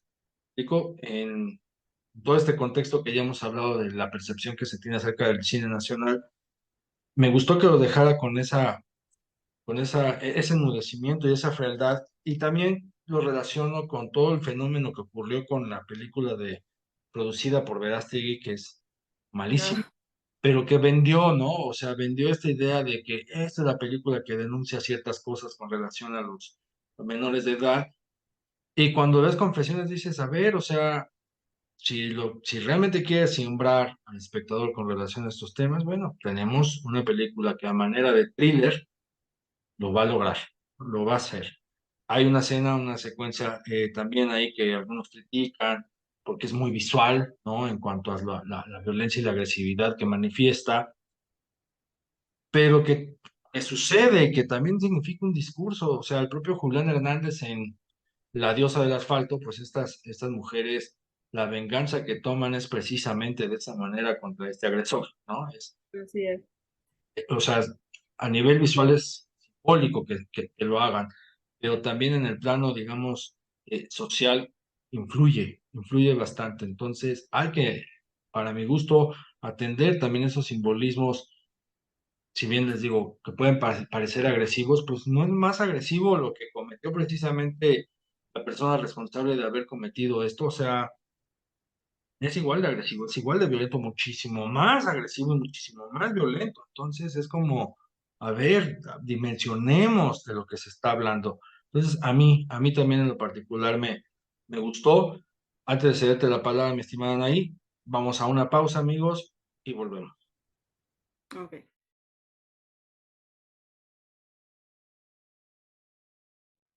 Sobre Confesiones me llama mucho la atención esta mención que haces de Sonido de Libertad, porque creo que Confesiones precisamente y de una manera muy sutil eh, exhibe, ¿no? A estas personas que se la llevan decía mi abuelita, se la llevan con el Padre Nuestro en la boca, pero detrás de ese Padre Nuestro que hay, ¿no? El personaje, bueno, ay, no sé, no quiero spoilear, pero uno de los mayores culpables se ve que es un devoto ferviente católico, ¿no? A poner una medallita, hablar de que, bueno, si Dios quiere, si Dios lo permite, con la persona que les ayuda en casa. Y hay un plano final, digamos, en el momento más fuerte de la película, en el que él está de perfil y detrás de él se ve una cruz. O sea, los dos están compactos en un mismo cuadro gracias a la fotografía de la película. Entonces, también exhibe este tipo de doble moral que existe en este mundo pues, de la pedofilia, tal cual, del abuso que se maneja en esta película. Y también algo que me pareció muy curioso, bueno, en general, me gustó mucho ver a Claudia Ramírez de regreso a la pantalla, que ya había hecho un par de películas en años pasados, pero aquí ya se le pone un peso muy especial, ¿no? Y ella es quien carga, creo yo, con particularmente en diálogos muy puntuales de la película, sobre todo uno en el que deja ver que estos círculos de poder siempre se van a cuidar las espaldas. Voy a llevar al ejemplo de la vida real, por así decirlo, días antes de ver la famosa conferencia de Enrique Guzmán, Ah, en la ok, que dijo lo que dijo, ¿no? sí. Y justo después de decirlo, vemos a Angélica María sobándole la espalda, o sea, protegiéndolo. Y fue como Sí. un ver que lo que dice, lo que se ve en confesiones, pasa en la vida real. Y el hecho de que para muchos les haya parecido una especie de shock value, también me llama mucho la atención porque pues ahí está, o sea, sí sucede, sí son cosas que pasan, no es algo que Chimal se haya sacado de la manga para impactar de a gratis a la audiencia, o sea, es algo que sucede. Y si a lo mejor alguien como espectador le saca la vuelta, pues también, o sea, no que le saque la vuelta, sino lo condena tanto en la película, también creo que es de llamar la atención, ¿no? ¿Qué tanto escozor causa el enterarse de ese tipo de cosas? Que sí suceden y sabemos que suceden, pero a lo mejor Claro. no las queremos ver. Fíjate, o sea, siguiendo con el hilo de lo que estás planteando y lo que estás poniendo sobre la mesa con confesiones y el caso de Enrique Guzmán, de quien yo escribí también algo por ahí, de Ujú. que pareciera que a la gente se le olvida todas las acusaciones y todos los señalamientos que hay alrededor de esta persona y que siempre sale bien librada, ¿no? Siempre sale bien librado. Este señor siempre Sí, sale bien librado, pero con esto último que dijo, que según él, la manera de chiste y bromita, bueno, entre chiste y bromita estamos viendo una cultura que ha normalizado este tema con relación al abuso y al acoso hacia las menores de edad. Y ahí voy a poner sobre esta discusión otra de las mejores películas que vi en el año, que es Ahora que estamos juntas, un documental de Patricia Valderas Castro, que si bien lo vi yo en el Festival de Morelia el año pasado, este año tuvo su corrida comercial, su gran estreno, y es un documental muy pertinente en muchos sentidos. El principal de ellos es que a partir del tema del acoso callejero hacia las mujeres en México, concentrándose en lo que acontece en la Ciudad de México, pues vamos viendo que el documental también apunta hacia cómo se ha normalizado en nuestro país desde tiempos inmemoriales concebir a la menor de edad, a las niñas, como objetos de abuso y de acoso. La- las historias que rescata la directora Patricia Valderas Castro, incluida la suya propia, apuntan hacia allá. Estamos viendo o escuchando madres, abuelas, hijas, mujeres de todos los estratos sociales, de todos lados, siendo pues a mí desde niña me hicieron esto y en la familia lo veían como o como normal o como cállate, no vayas a decir nada porque también vivimos en esa cultura del temor al qué dirán, del creer y que nuestra familia es respetable, de que en nuestro núcleo hay que amarlo, pase lo que pase, en fin. Sin embargo, a mí me parece alarmante y atendible el punto de que el documental redondee y matice que en México hay una cultura normalizada para que a las menores de edad se les abuse, se les acose y que incluso las autoridades o el sistema que supuestamente debería impartir justicia está coludido para defender al agresor y no a la víctima. Y pues para seguir recordando dolencias, ahora vamos con alguna mala que traigas también. ok, ¿Qué otra peor película viste en este año? una mala. Fíjate que a veces, te voy a ser muy sincera, a veces prefiero que una película no me guste o decir, híjole, qué mala película, a que me deje indiferente, ¿sabes? A que me deje con una sensación de me. Y esto me pasó en el pasado Festival de Cine con una película de Catina Medina Mora llamada Latido, protagonizada por Marina de Tavira Camila Calónico y Teresita Sánchez. Teresita Sánchez que vino y reinó el festival este año, No, entre, y el año pasado, o sea, es sí, una mujer muy adorada, sí. entre largometrajes y cortometrajes, ella es una figura muy presente actualmente y creo que ella incluso, me atrevo a decir, con muy pocos minutos en esta película, es lo más valioso que tiene, porque tan solo, o sea, al menos a mí me hizo entender cómo a través de la mirada una actriz es capaz de contarte la historia de vida de su personaje sin jamás abrir la boca ni que se cuente nunca en la película, ¿no? Con su pura reacción, la mirada y la respiración, Teresita es capaz de contarte de dónde viene su personaje, por qué reacciona de la manera en la como reacciona con su nieta. La historia va de dos mujeres, es una historia de mujeres, contada por mujeres y dirigida a las mujeres, sobre Marina de Tavira, una mujer, una empresaria exitosa en sus 40, no se puede embarazar. Después de varios intentos no puede concebir un bebé. Por otro lado, vemos a esta chica, Camila Calónico, que es una bailarina promesa muy talentosa, que queda embarazada en sus 15, 16 años. Entonces, ellas dos se conocen porque las dos se dedican al mundo de la danza, del baile. Marina le propone tener a su bebé y quedarse con él para que ella pueda seguir con su carrera, ¿no? Mm.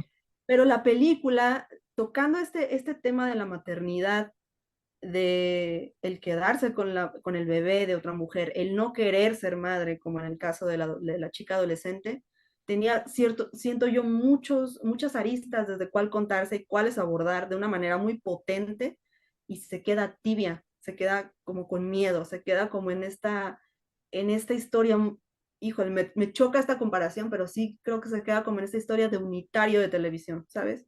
Como de, se resuelve de una manera muy de final feliz, sin realmente llegar a la sustancia de un tema como todas estas vertientes y visiones de la maternidad que pudo haber tenido. Y creo que ese es su mayor defecto, el no haberse atrevido a ser más frontal con este tema. Pero obviamente, Marina de Tavira está acertadísima en su personaje, pero lo de Teresita Sánchez, que es la abuela de esta chica que queda embarazada, te digo, sale a lo mucho 10 minutos en la película, a lo mucho. Y tan solo con sus gesticulaciones, a mí me impactó mucho el cómo es capaz de contarte la historia de vida de un personaje, nada más con eso. Digo, ya hablaremos y rescataremos a Teresita Sánchez en una buena película, ¿no? Ok, Entiendo que está en nuestra lista, está en la lista de los dos, pero no, fíjate, yo ya la veré cuando llegue a su estreno comercial, y la ok, platicaremos. Pero yo voy a poner sobre la mesa una que también ha generado controversia y que pertenezco a ese sector al que no le gustó la película, que considera que incluso se acerca a lo que algunos denominan la pornomiseria, ajá. que Alonso Luis Palacios, este Díaz de la Alonso, Vega. sí, Alonso y Nico, pues han criticado y a veces con Alonso no coincido mucho, pero en esta ocasión coincido bastante y tiene que ver con temporada de huracanes, ¿no? Ah, ok. Ujú. De Lisa Miller. En lo particular, sentí que estaba viendo yo una película de Ismael Rodríguez Jr., o Akoto Jr., Ajá. Masacre en el río Tula, como Pandilleros, Olor a Muerte, o sea, películas que son nada más el retrato visual de lo que ocurre en la decadencia, el deterioro en un contexto de violencia. No hay un otro, sentí que no hay otro interés más allá, no hay una sensibilidad, incluso no la percibí, no la percibí por explorar precisamente lo que está ocurriendo en esta atmósfera, también construida y también creada por Fernanda Melchor en su novela, que incluso pues nos lleva a poner sobre la mesa el debate de si realmente las adaptaciones tienen que hacerse visualmente pegadas a lo que es la narrativa literaria, ¿no? Porque hay un sector del público que dicen, es que tiene que ser igual, y otros que dicen, pues no, o sea, el cine también tiene la oportunidad de reinterpretar lo que se está viendo. Y en ese limbo creo que se queda la película, porque no va a un lado, no va al otro, y termina como, a ver, vamos a tratar de acercarnos lo más posible a lo que describe y narra Fernando Melchor en el libro, para que en la pantalla se vea de esta manera. Sin embargo, la pantalla, te digo, se queda como una cámara a veces, de noticiario, ¿no? Es, Ujú. así están viviendo las personas, así está ocurriendo la situación, vea usted, ¿no? Era como, vea usted que está así la cosa. Como que no hay, te digo, ni esta sensibilidad, tampoco hay como un elemento discursivo para tomar una cierta postura ante lo que se está contando, ¿no? Es como, te digo, un retrato netamente ni periodístico, sino informativo de la miseria, de la decadencia y del deterioro. No, no hubo más allá para mí. Sí, fíjate que no alcancé a verla porque la quería ver también en el festival, pero se me empalmó con horarios con otras películas. Creo que fue precisamente con Latido, mira, y yo creo que pude haber tomado otra decisión ahí, pero sí, sí llegué a escuchar opiniones muy encontradas respecto a esta película, porque en su momento recién estrenó aquí, escuché varias alabanzas respecto a que era o sea, funcionaba como adaptación, pero después, como que ya ha pasado el tiempo, ya con su estreno comercial, por así decirlo, ya comencé a escuchar estas otras perspectivas que se daban, como la que tú mencionas, ¿no? Y me falta leer el libro también, entonces no quise como adentrarme primero a la película antes que al libro, entonces creo que primero voy a buscar leerla, que pase un tiempo para desmarañarme un poquito y no estar buscando siempre la comparación y ya después la veré para ver eso que mencionas, porque sí, sí lo vi muy reiterado en varias Y opiniones. qué bueno, o sea, qué bueno que una película así confronte, una película mexicana también ponga en posición las distintas posturas, porque no queda siendo indiferente, ¿no? A final de cuentas. Pero Alonso, Alonso, te ofrezco una disculpa que siempre te confundo con Luis Palacios, es Alonso Díaz de la Vega, con quien a veces te digo, muchas veces no he estado de acuerdo en algunas cosas, como cuando habla de amores perros y la exaltación de la pobreza, pero ahora sí, ¿no? Ahora sí coincidí con él en lo que dice de este tono casi de un retrato de pornomiseria que hace la película. Yo lo sentí igual, te digo, lo sentí en ese tono. También he leído y he escuchado a varios que la ponen como entre lo mejor del año, respetable, pero en sus posicionamientos, ¿no? Hablan de el sentido humano, el sentido estético que también se le da a esta parte. Y les digo, bueno, ¿dónde está el sentido humano? Porque yo no se lo encontré, ¿no? Y lo podemos ver en secuencias como pues como lo que está haciendo una agresión sexual, podemos decir así. Es una agresión sexual que estamos viendo. La cámara está fija, nada más presenciando el padecimiento de la mujer, ¿no? El padecimiento de esta chica que está siendo agredida cuando a lo mejor se pudo haber construido de otra manera, se pudo haber contado de otra forma, sin tener esta cámara de corte informativo ahí frente, ¿no? Como te digo, los noticiarios de Azteca que salen y, miren, aquí el señor se está muriendo enfrente de nosotros, Sí, así. Entonces, como ok. que, te digo, me remontó mucho a Ismael Rodríguez Jr. y su De hecho, cine. esta creo que ya sería mi última de las que no me gustaron y creo que es la que menos me gustó. Retomando un poco el tema de la explotación de un fenómeno social tan duro como son los feminicidios aquí. En este caso, está por salir en plataformas la semana que entra, si no me recuerdo, y es Perdidos en la Noche de Amat Escalante, Mm. que se estrenó el pasado Festival de Cine aquí en Morelia y de lo más que se habló en su momento aquí, me atrevo a decir, fue de lo bellas que lucieron Esther Expósito y Bárbara Mori en la alfombra roja y con mucha razón. Porque la película, una vez que fui a verla, es, bueno, inicia con Juan Daniel García Treviño buscando a su madre, una mujer que está en contra de el establecimiento de minas en el lugar en el que viven y una noche desaparece de forma violenta, él no sabe en dónde está y la va a buscar. Las pistas que él encuentra lo llevan a esta familia excéntrica conformada por Fernando Bonilla, Bárbara Mori y su hija Esther Expósito, una influencer, ¿no? Bueno, tanto Bárbara como Esther se dedican al medio, son estas mujeres hermosas, bellas, conforman la familia con Fernando Bonilla, un hombre muy poco querido por la gente del lugar. Y bueno, Juan Daniel se adentra en este mundo para encontrar pistas y encontrar a su madre, ¿no? Pero esa premisa queda ahí, en ese momento. Y la película se va perdiendo en sí misma, se va perdiendo entre su propia metáfora, entre lo rebuscada que llega a ser. y llega de repente a un momento en el que llega a sus bueno, se topa con sus resoluciones que no están fundamentadas en realmente nada. Y cuando termina, digo, no quisiera como spoilear de más para los que la piensan ver y así, pero cuando terminó sentí que había visto una comedia romántica entre Juan Daniel Esther Expósito con un final muy extraño que realmente no me dejó nada y me dejó muy frustrada porque, o sea, inicia de una manera muy cruda, muy real, pero se desvirtúa totalmente, o sea, genuinamente no sé qué me quisieron contar. Ya. Estamos grabando este episodio 5 días antes de que la película llegue a cines.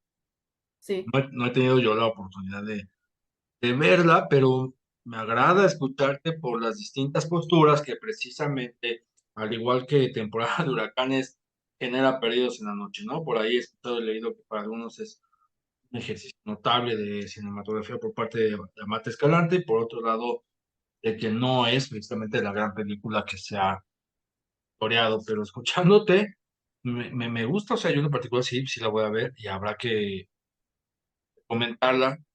Pero mira, qué interesante que pones sobre a discutir y en la lista de lo peor, una película que genera ese debate y a partir del director que es Amate Escalante, ¿no? así es. Y es un director que con su obra, pues también nos estruja, suele estrujarnos a través de sus películas, es alguien que suele mandarnos a casa para reflexionar, para comentar, incluso películas como Ellie, pues tardas cierto tiempo en volverla a repasar, ¿no? Por el choque que puede Sí. generar. Y ahora le aparece con Perdidos en la Noche, y mira, como dirían los chavos, vaya, vaya, ¿eh? Sí, o sea, sí te plantea el espacio para la reflexión, sí te plantea como estas situaciones actuales que, que se prestan para la comenta, para la discusión, pero no sé, siento que no fue como que se le salió de las manos por momentos. Eh, Forzada, realmente no sentí mucha verdad en el guión, que es la contraparte de una de las mejores películas que traigo en mi lista. Eh, no, la sentí muy artificial incluso, por momentos. Pero bueno, sí, seguro, en su momento también escuché aquí dos, tres personas que hablaron muy bien de la película y otras tres que también les pareció de lo peor que habían visto. Entonces, creo que sí se va a prestar para la división de opiniones. Para cerrar la lista de, de las peores y no mandar a la gente con amargura a, a recibir el 2024, yo cierro Ok. con una de Netflix que se llama Los casi ídolos de Bahía Colorada de Ricardo Castro.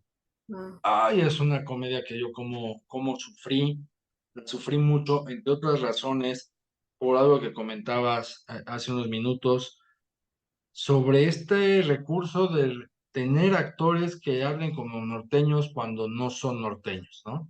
Y se caricaturiza el acento, se caricaturiza la costumbre, se caricaturiza la región, y eso hace precisamente esta película muy visible con el vestuario de los personajes, con los colores, la paleta de colores que se emplea para retratar la vida de dos hermanos que al fallecer el padre quieren buscar suerte y probar suerte como músicos, como cantantes precisamente de lo que ahora se denomina regional mexicano, pero entre ellos no hay buena química, pues porque uno fue de un matrimonio, otro del otro, pero es como pues, tú tienes talento para esto, tú tienes talento para lo otro, podemos sumar voluntades.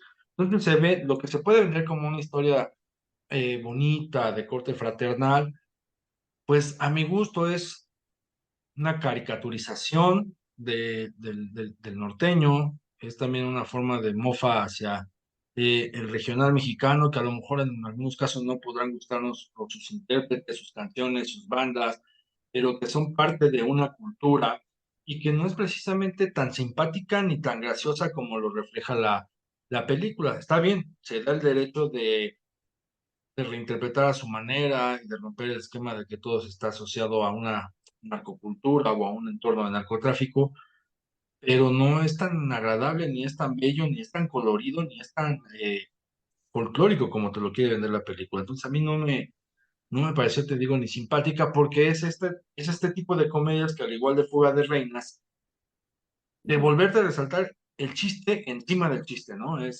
Si ya te conté el chiste, te lo voy a reforzar con otro chiste que termina por arruinar el chiste, ¿no? O sea, termina siendo forzado, teniendo nada de humor, con una comedia que atiende mucho a la exageración física para recordarte que así se actúa, que así se hace, y no es necesario, ¿no? O sea, si uno ve, por ejemplo, Hojas de Otoño de Ari Kaurismäki, que también hay comedia ahí, bueno, vamos a ver que la comedia no necesita la exageración ni en el discurso, ni en el cuerpo, sino que viene de otro lado. Pero acá la película se concentra en eso, ¿no? En el color, el vestuario, el acento que, como dice Paloma Petra, puede hasta, ¿no? Sí. Entonces, es una película muy, muy, muy, muy difícil de aguantar, al menos para mí fue muy difícil de aguantar. Yo no la vi como ni muy digerible ni muy entretenida. Todos estos elementos que estoy diciendo. Que afortunadamente te digo, el segundo semestre de 2023 ya nos demostró que no es necesario eso y que se pueden explorar otras cosas y tan se pueden explorar que por eso vamos con el cierre con lo mejor, ¿no? Porque todavía traemos por lo menos otras tres cada quien, pero con Sí. lo mejor de 2023, a ver, para mandar al público contento a Lo casa. aviento con señora influencer. Vale, sí, coincido contigo.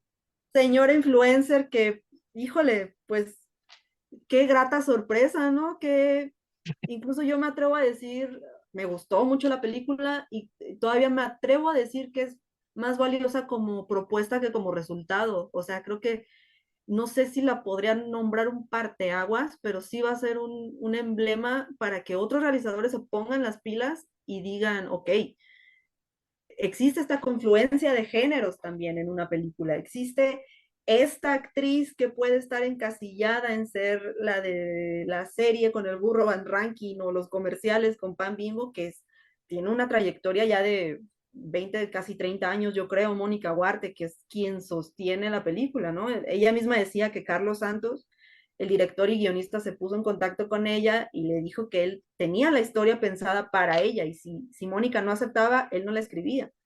Y pues yo creo que en pantalla se ve, ¿no? Que Mónica Huarte era, no sé si señora influencer hubiera funcionado de la manera en la que lo hizo si no hubiera sido ella la protagonista. Y qué talento para llevar de un momento a otro tanto la risa como la ternura que puede llegar a causar su personaje, la empatía que puede llegar a despertar en el espectador de verla como esta mujer frágil, inocente, aniñada que está llorando en la calle porque no sabe cruzarla y de repente te muestra esta otra cara de la sociópata que los tiene encadenados en un sótano cantando canciones o sea, hasta infantiloides, ¿no? El más mero estilo de cualquier show que tú me digas. Y todo lo hace con una velocidad increíble, Mónica. Y también bueno, a ver, no sé, ahorita nos seguimos, pero eso es lo que de entrada me parece lo más valioso de Señor Influencer. A mí también me sorprendió, me agradó, me gustó. Vemos este plano secuencia inicial, la cámara nos acerca a ver que es alguien que imparte clases en una escuela para niños, no niñas, ¿no? Les está dando clase. Sí. Y como que te recuerda, a mí dije, lo primero que me vino a la mente por el vestuario, sobre todo el atuendo que le dije, es que esto es Meche Carreño por la inocente, ¿no? Como generarte un impacto de empatía inmediato, y dices, bueno, creo que ya más o menos empiezo a ver hacia dónde va. Y cuando viene lo retorcido de la historia de muy agradable, me remitió a Carrie, ¿no? O sea, Sissy Spacek, que habrá alguien que que estás exagerando, ¿cómo se te ocurre citar a Carrie de Brian De Palma? Pero estamos hablando de una salud mental totalmente afectada, dañada por otros elementos y por otros componentes. O sea, Carrie tenía una mamá religiosa estricta como Piper Laurie, pero pues vemos que acá Doña Señora Influencia tiene un papá interpretado por Leonardo Daniel, que pues también la ha estimulado con base de medicamentos para tenerla así, ¿no? Y que Sí. no la ha atendido de otra forma, habiendo otras opciones de poder atender a una persona que padece lo que padece este personaje. Y es como, a ver, entonces de la inocente pasé yo a Carrie, me gustó esta remisión que me llevó a tener con otras películas, o sea, que no se quedó nada más ahí, porque creo que también es lo rescatable de sentarse a ver una película que es, sobre todo si eres cinéfilo, que te remita a otra, ¿no? Que te traiga cosas y que contraste que te digo entre La Inocente de Meche Carreño y Carreño, yo decía, ¿dónde ubico yo a esta película? O sea, ¿qué género es? Porque no sabes si es un thriller psicológico, como tú lo describiste, una comedia siniestra, no sé por dónde ubicarle y me gusta ese hecho de no saberlo dónde posicionar. La interpretación de Mónica Huarte habla de muchas cosas, o sea, no solamente la señora se puso a estudiar el efecto de las redes sociales, sino también la relación que se tiene con las juventudes, porque ella tiene dos compañeras que son jóvenes, que son adolescentes según la trama, cómo es la relación con un padre, cómo es también una mujer afectada en su salud mental. O sea, hay varias capitas ahí que no son tan fáciles de construir ni de trabajar a nivel actoral. Y otra cosa que yo rescataría es precisamente Macarena García, que sí, es preciosa, es bonita, es guapa, es lo que quieras, sí. Pero hay una escena en particular que es cuando está hablando con el novio celoso que le está diciendo de cosas que bla, bla, bla, bla, bla, Ujú. y ella le contesta de una manera visceral, de una manera de hartazgo, pero la estamos viendo y escuchando a ella a cuadro, ¿no? Y es cuando dices, ah, caray, mira, o sea, me está mostrando otra faceta que es melodramática y que puede en un futuro también considerársele para ciertas películas, para ciertas historias. Entonces, esta visibilización también de nuevas actrices a mí me agrada. Sí, bueno, Macarena García trae la escuela de Abuela. su propia familia, ¿no? O sea, es nieta de Anabel Gutiérrez, nada más y nada menos. Pero sí, o sea, creo que se armó un engranaje preciso en esta película. Y también algo que iba a comentar era, en lo visual, Carlos Santos toma muchos riesgos. Por ejemplo, esta escena que cae en lo lúdico, en la que ella la llevan a una camilla entre un cuarto oscuro y de repente entra su papá y es una escena que parece que están dirigiendo y de repente se torna en blanco y negro, pero de repente todo es a color, menos su papá, o al revés. Es una escena que está hecha con mucha complejidad y está muy bien lograda. Y, o sea, si te vas a aventar la referencia a Carrie, a mí me hizo recordar a Los Olvidados con la escena de la mamá de Pedro con la carne y esta pesadilla de alguna manera y el cómo esa secuencia te habla de este disturbio de pensamiento que tiene el personaje, ¿no? Porque también te habla de incluso hasta de una represión sexual en Fatty Ferry, ¿no? Que de repente ya empieza a tener cercanía con personas que antes no tenía, deja tú nada más a través del celular, sino personalmente, ya no, o sea, esa tensión, esa ansiedad que le causa todo su nuevo entorno a los 40 años, ¿no? O sea, cómo puede realmente, se puede escenificar un punto de quiebre en un personaje a través de lo visual y de la música también, que es de Tomás Barreiro, que mantiene como este tono de tensión todo el tiempo. Y pues nada más, o sea, para cerrar el caso de señora influencer, antes de irnos a un corte y cerrar con por de este 2023, recriminar, creo que ahí tú y yo vamos a empatar con lo que mucha gente ha dicho. La publicidad tramposa y engañosa a la que recurrieron, porque Sí, me parece que fue una grosería, ¿no? Recurrir sí. a ese engaño para poder jalar gente bajo la idea de que es una comedia romántica, que así como se dice que hay un público que no quiere y desdeña las comedias románticas, hay otro público que acude y las ve porque también es lo que llega a la cartelera comercial, ¿no? Hay exhibidoras que Sí. dicen, mi plus de taquilla son comedias románticas, entonces, ¿qué necesito? Venderlo como comedia romántica. Pero me parece una publicidad tramposa, engañosa, un mecanismo un poco bajo, que no tenía razón de ser, ¿no? Y que desafortunadamente ya en la recta final de la permanencia de la película en cartelera, mucha gente está atreviéndose a verla como consecuencia del boca en boca o del tweet en tweet, de la gente que dice, oigan, pues no es lo que parece, ¿no? Pero Ujú. a esa publicidad engañosa creo que no debería ser. Pero amigos y Sí. amigas de Cinéfilos en Apuros, no se vayan porque volvemos con el cierre ahora sí.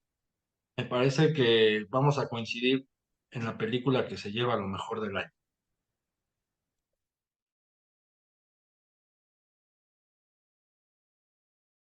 Amigos y amigas de Cinéfilos en Apuros, pues ya llegamos a la recta final. Afortunadamente esto no es televisión abierta porque si no ya nos hubieran cubrido por excedernos del espacio y del tiempo aire. pero somos libres y puedo hablar de cine es algo que nos gusta y hablar de cine mexicano más, aunque algunas películas no nos gusten. Así que Anaí, vamos con el cierre.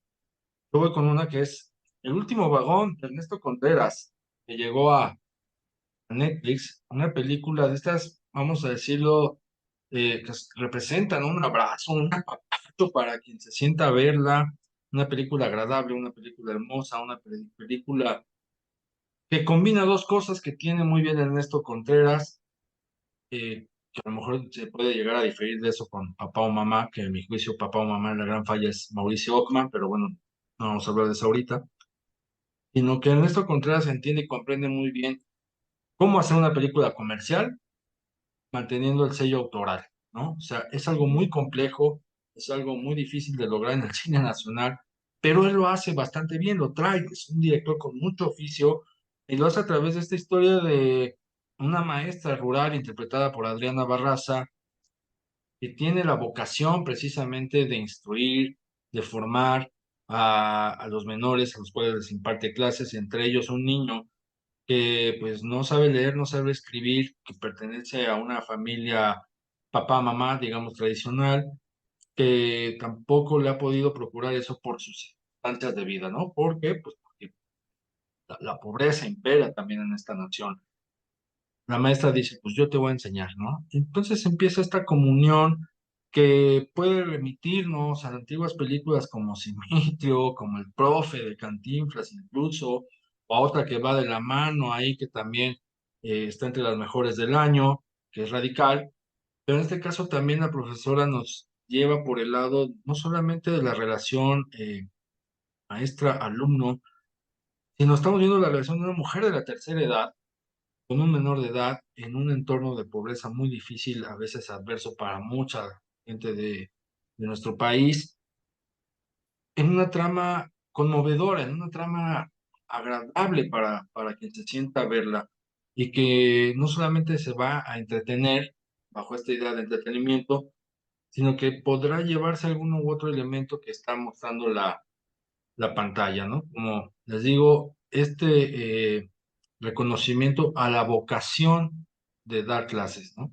Más allá de la figura física que tenemos del maestro, del profesor, la maestra o la profesora, a veces le prestamos poca atención a la vocación de servir en el sistema educativo. Sí, mira, fíjate, Ernesto Contreras es uno de mis directores favoritos en general, ya ni siquiera lo limito a lo mexicano, ¿no? En general, porque como tú comentas, sí creo que tiene esta virtud, esta gran virtud, aparte de su versatilidad como director, que te puede contar desde un thriller erótico como Las Oscuras Primaveras hasta un drama lindo como esta de El Último Vagón. eh, Puede pasar entre sus matices, está Cosas Imposibles y está Sueño en otro idioma, o sea, sabe ser muy cálido en sus historias, sabe ser muy empático, muy genuino, sin llegar a este límite de querer caer bien o querer conmover fácilmente o burdamente al espectador, ¿no? Creo que se sabe mantener en una línea media, pero muy genuina y muy certera. Sí, una que me parece, como más o menos como lo dije con señor influencer, me parece más certera como ejercicio que como resultado, pero es Sobreviviendo a mis 15, Ok, que creo que también pertenece a este movimiento del segundo semestre que comentábamos, de estas comedias o películas ligeras que también te muestran este otro sentido de la realidad, ¿no? En ocasiones, sinceramente, a mí ya me pareció demasiado barroca. Ya hubo un momento en el que me saturé de los voice-off y de demasiado adorno visual. Siento que pudo haber sido a lo mejor un poquito más sutil en eso, pero también te habla me acuerdo mucho de un diálogo que precisamente Edgar Apanco lo retomó hace poquito, que era el personaje principal, que aparte está muy bien interpretado por Berenice Hongitud, que como hablábamos también de estos nuevos talentos, como Macarena, creo que también entra ella ahí perfecto, que tiene mucho carisma la chica además, y se autodenomina como la mascotita del incluyentismo, ¿no? Y también creo que más allá de querer ser una película que te hable de la inclusión y demás, también pone el ojo desde un punto de vista crítico sobre el tema de la inclusión, ¿no? Y creo que eso es muy interesante. Y fíjate, me sorprendió, a mí me gustó, me agradó la película, la comenté aquí, no la puse yo en mi lista ni de lo mejor ni de lo peor, Ujú. pero recordando, yo me acuerdo de lo que comenté, sí, también hago hincapié en la presencia de Berenice Conquitud, porque es un rostro fresco, es un rostro novedoso y además se le nota mucha naturalidad, o se lleva muy bien con la cama, se lleva muy bien con el cine, ¿no? No es algo tan sencillo ni tan fácil para algunas actrices de su edad hacerlo con el desenvolvimiento que ella tiene, o sea, de alguna u otra manera incluso te remite a estas actrices que en su momento fueron jóvenes, como Norma Lazareno, como Tere Velázquez, que con esta Sí, soltura lo hacían, ¿no? Lo hacían sí. en la cámara. Entonces me gustó eso, me reí con algunas cosillas como cuando están hablando los papás y le dice, pues acuérdate que tu mamá hacía esto y él le dice, pues mi mamá, ¿no? Llevaba los aguacates al restaurante. O sea, son cositas que sí influyen porque te identificas con eso. Y a mí lo que me gustó es que me hizo molestarme y me hizo enojarme con esta injerencia del núcleo familiar con la tradición de que a fuerza tiene que hacerse la fiesta como ellos dicen. Es decir, pues, ¿por qué no romper ya con la tradición? ¿Por qué tener que seguir imponiéndole a la chica algo que no quiere, algo que no desea, bajo este concepto de tradición, que no es más que un concepto también apegado al conservadurismo que tenemos, ¿no? A lo mejor porque yo en lo personal no soy muy apegado a tradiciones ni a cuestiones de esta índole familiar, entonces lo veo así, dije, me molesta que se haga esto. Bueno, tuvo que llegar una película así para hacerme notar, ¿no? Precisamente que, oigan, ya dejen de molestar a las chicas con esta situación. Y agregaría un elemento que qué bueno que también aparece, que es la figura de la actriz Lupita Lara, que si bien tiene un Sí. personaje pequeño, un personaje chiquitico, como la abuela de la quinceañera, pues me gusta que se hayan fijado en ella, porque a un público, y me incluyo, nos la trajeron de recuerdo, digo, desde el recuerdo al presente para hacernos ver que aquí está y que también puede volver a aparecer en otro tipo de producciones, ¿no? Y que forma parte de esta generación de primeras actrices que hemos olvidado, ¿no? Que hemos tenido ahí como resguardadas en el pasado y me gustó que apareciera la señora Lara. Sí, y mira qué bueno que tocas el tema de ella porque hay un punto que veo que retomas mucho en tus redes y con el que yo concuerdo 100% y es esta idea de que existen los actores de tele, existen los actores de teatro y existen los actores de cine y que los de cine y teatro son mejores que los de tele y que los de tele se tienen que quedar ahí y los demás son los intelectuales o no sé qué tantas ideas y telarañas tienen en esas concepciones todavía y me gusta ver este tipo de mezclas, ¿no? Porque, pues no, no tiene por qué ser así, no tiene por qué ser los actores de tele nada más para la tele, entre comillas, y los actores de cine ser los que dominan carteleras, ¿no? Sí, estoy de acuerdo en que hay vicios al momento de actuar, pero creo que son muy particulares, eso ya depende de cada uno como actor o como actriz. Y me gusta ver este tipo de mezclas o remezclas de actores que te enriquecen al final de cuentas una película, ¿no? Y sí, o sea, a mí también me sorprendió mucho ver, no, yo no sabía que ella estaba en la película, no, no la vi ni en póster ni anunciada.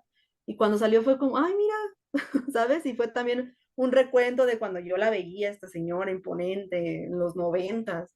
Y qué bueno, o sea, qué bueno que también eh, no quiero decir que se les dé oportunidad, pero sí que se les retome en sus carreras, Pues yo ¿no? voy a soltar otra. A ver, Y es la que está hablando todo mundo y que merece ser hablada, que merece ser platicada, comentada, pero lo importante es de dónde le está pegando a cada quien. Eso también en estas conversaciones a mí me agradan ver por dónde le está agarrando cada persona. Y pues es Totem, ¿no? De Lila Vilés, una película con la cual, por ejemplo, yo que pertenezco a familias chilangas, me identifico bastante en algunos puntos, con estas mujeres que están ahí en la cocina, que me remontan a mis tías, ¿no? O sea, mis tías son así.